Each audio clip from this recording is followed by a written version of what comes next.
Hello and welcome to the Let It Ride podcast, coming at you to preview week 2 in the NFL, which kicks off later tonight with the Washington Commanders visiting the Green Bay Packers in Lambeau Field. My first episode of the year giving out picks. I know a lot of you reached out to me, sent me some messages about some episode I posted last week that gave out a bunch of losers. Don't know how that happened. You can't believe everything you see on the internet these days. They're doing really crazy stuff with AI. No two ways about it. My picks last week were absolutely terrible. Two losers on the Thursday and Friday games with the bonus picks, 1-4 on my Sunday best bet. So definitely looking to bounce back from that. And week 2, generally one of my favorite weeks to bet in the NFL, just because you can key in on some overreactions to things that we saw in week 1. Quickly before we dive into my 5 best bets, going to give out another bonus pick for the Thursday game. I'm going to take the Packers -3 against the Commanders. The Commanders coming off of a easy win against the Giants, but still a hard-hitting divisional game. Now they have to go on the road on short rest against a really good Packers team. Lambeau Field, never an easy place to play. So I'm going to take the Packers -3 tonight in Lambeau as my bonus pick. But diving into the Sunday games, my 5 best bets, we're going to start with the 49ers taking on the Saints. This line opened up on Monday at 49ers -6.5. With the news that George Kittle and Brock Purdy would be out for this game, it's all the way down to 49ers -3.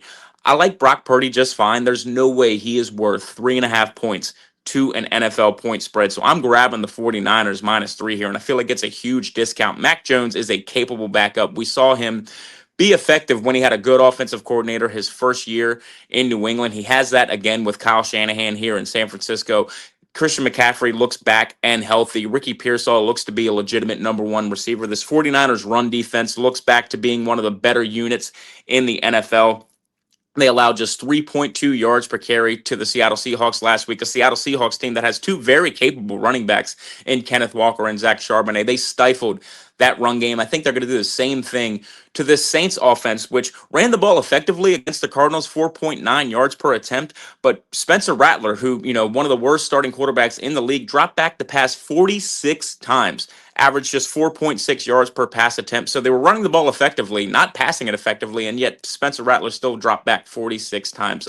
Don't know what Kellen Moore is doing there. He makes a lot of head-scratching decisions. I remember that from his days with the Cowboys. A good offensive coordinator, but doesn't always make the best decisions. Doesn't all, sometimes he'll just get locked in on something. Dropping Spencer Rattler back 46 times to pass, not an effective way to win. So I think this 49ers defense is well equipped to take care of business against the Saints here. I think Mac Jones does just enough with Christian McCaffrey, with Ricky Pearsall, taking the 49ers -3 as my first pick of the week. We're going to move on to the Browns taking on the Ravens. The Ravens an 11.5 point favorite at home. The over-under sitting at 45.5. And the Ravens coming off of just another mind-boggling loss to the Buffalo Bills. The Ravens seem to have one or two of these games every year where they just throw a game away at the end. And it really doesn't make sense to see a team that effectively runs the ball like the Ravens. The Ravens have been the best rushing team in the NFL the last 3 seasons, and they seem to just throw these games away at the end. Usually teams that run the ball well can sit on leads and drain the clock for whatever reasons. The Ravens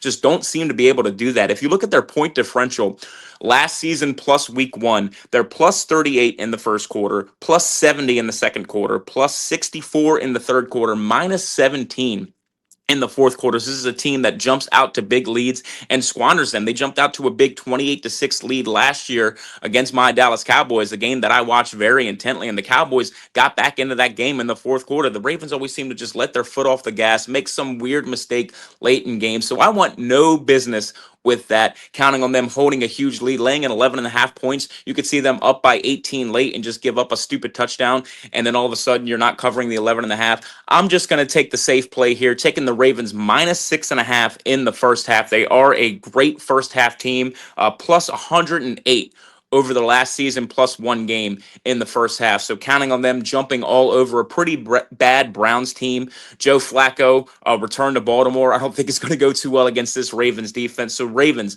-6.5 in the first half in that game is going to be my play. Moving on to the Rams taking on the Titans. The Titans a 5.5 point underdog at home. The over-under sitting at 41.5. And sound the alarm here. 73% of the against the spread bets are on the Los Angeles Rams in this game. And this line hasn't budged off of 5.5. You would expect with that kind of action, this line be moving to 6.5. It hasn't moved since it opened on Monday from 5.5, despite 73% of the against the spread bets being on the Rams. West Coast teams traveling east after a win cover at just a 30% rate. Now, I know that really seems like a major league reference when it's like, oh, this guy's batting 416 in even numbered years in the month of September. Like, it seems like one of those weird, obscure stats, but there's definitely something to it. Coming off of a game against a really good Texans defense, they already had a banged up Matthew Stafford. So I think this team might be a little worse for wear traveling east to take on a Titans team that I think is actually pretty good. This Titans defense had great numbers last year, despite their terrible record. And in week one, they played well on defense again. They held Bo Nix to just 4.4 yards per pass attempt and 2 interceptions. You look at this Rams offense, Puka Nacua was really the only thing that they had on Sunday. He accounted for about 40% of their offense. So they're pretty reliant on one guy against a really good Titans defense. I think the Titans keep this game close, maybe lose it by a field goal, but grabbing the Titans plus 5.5 here.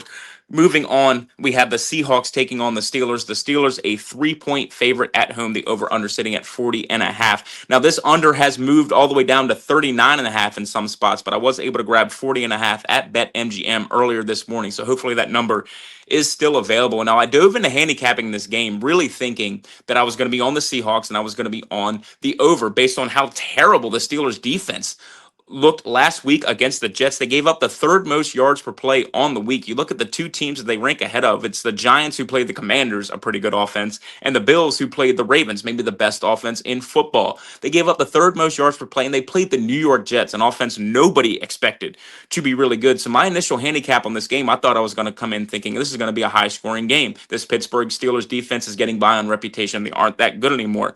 But as I dove into the numbers, I really started to like the under in this game. And like I said, it's moving lower. You look at this Steelers team, they really got a gift on that fumbled kickoff, and they win the game on a 60-yard field goal. So not something that you can count on continuing. Really thought I was going to like the Seahawks, but then you dive into what the Seahawks did. They ran the ball awful on Sunday. Did not have a carry over 10 yards. The Steelers, to their credit, also did not have a carry over 10 yards. So these are two one-dimensional offenses. I don't think either team can run the football effectively.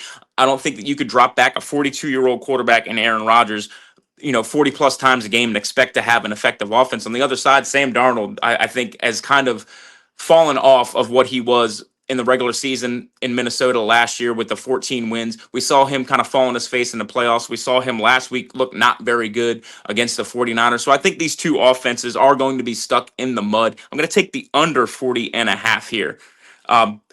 Moving on to my last pick, it is the Broncos taking on the Colts. The Colts, a 1.5-point underdog at home. The over/under sitting at 42.5, and this is the overreaction line that I was talking about in my open. I think this line was a overreaction to the Colts looking so good in Week 1 against a really, really bad Miami Dolphins team. I refuse to believe that Daniel Jones is good just because he beat up on a terrible Miami Dolphins team. Enter the best defense in the league in the Denver Broncos. But we have line movement on this game. So conventional wisdom would say this line opened at 2.5. I thought it was a fishy line at that point. It's moved down to Colts plus 1.5. So the line moving towards the Colts despite 60% of the against the spread bets being on the Broncos. So we have reverse line movement that usually tells me that I'm on the wrong side. I'm sticking to my convictions here. I am not trusting Danny Pennies. The Dolphins are absolutely pathetic. The Broncos are the best defense in the league. We saw this happen last year with the New Orleans Saints. They started the season like gangbusters against the Carolina Panthers, who ended up being the worst defense in NFL history. And my Dallas Cowboys ended up being a very overrated defense, but they were scoring 40-plus points in both of those games and then just crapped the bed for the rest of the season. I think that's what we're seeing here. This Colts team is not going to be that good. They're not going to be this high-flying offense under Daniel Jones. I think Bo Nix, you see, bounce back and have at least a decent game here, get back on track. He had a bad game against the Titans, but like I said, I think that Titans defense is actually pretty good. So taking the Broncos minus 1.5 here doesn't feel great because I'm going against the market. It definitely some big money coming in on the Colts, but I do not trust Daniel Jones. So recapping my top 5 picks, I'm taking the Broncos minus 1.5. I am taking the Steelers Seahawks under 40.5, the Titans plus 5.5, the Ravens minus 6.5 in the first half, and the 49ers 49ers -3 against the Saints. Going to wrap up the podcast with the teaser of the week. As you know, I love long teasers, love teasing through 3 and 7. A couple of possibilities here. You could tease the Colts, who are sitting at +1.5. You could get them to +7.5. But like I said, I like the Broncos in that game, so I'm not going to touch that one. You have the Buccaneers as a 2.5 point underdog against the Texans. I think the Texans are going to bounce back in that game as well. So I'm going to go with the Kansas City Chiefs. They are a 1.5 point underdog at home. I know they're playing the defending champion Eagles, who absolutely whitewashed them in the Super Bowl. I'm getting Patrick Mahomes at home, and I'm getting over a touchdown. I'm going to buy low on the Chiefs here, tease the Chiefs up to +7.5, and I'm going to tease the Patriots up to +7.5 as well. They're a 1.5 point underdog against the Dolphins, who might be the worst team in the league. I know the Patriots dealing with some things, the defensive coordinator leaving the team for some kind of personal issue, but I trust Mike Vrabel to get this team on track, going up against an inferior team, at least keeping it within a touchdown. So the teaser of the week, Kansas City +7.5. New England +7.5. That is going to do it for my picks and the podcast. Thank you all for listening, and hopefully, fingers crossed, these picks go a lot better than last week did.